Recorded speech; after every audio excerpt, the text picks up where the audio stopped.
پہاڑی زبان میں اپڈیٹ سنیے۔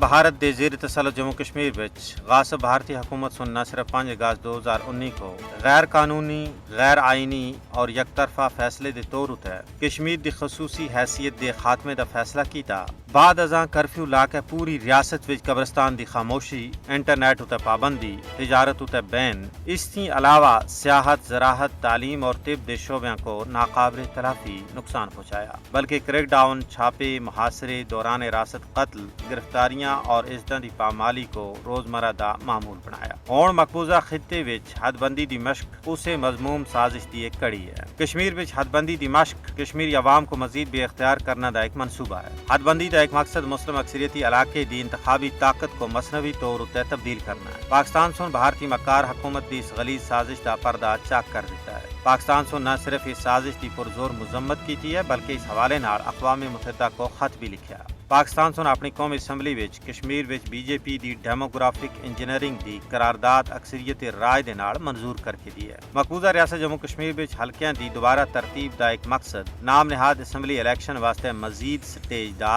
انتظام کرنا ہے۔ کشمیر وچ انتخابی حلقیاں وچ گڑبڑ کرنا مودی حکومت دی طرفوں کشمیر دی ڈیموگرافی کو تبدیل کرنا دا ایک اور اقدام ہے۔ حد بندی دی مشق نہ صرف بھارتی آئین بلکہ کشمیر دے حوالے نال اقوام متحدہ دی پاس شدہ قرارداداں دے سراسر منافی ہے، لیکن کشمیر دی سیاسی صورتحال تے نظر رکھنے والے ماہرین دا آخنا ہے کہ بھارت بے شک کتنی چالاں چلے وہ کشمیر دی زمینی صورتحال کو کسی بھی صورت وچ تبدیل نہیں کر سکتا۔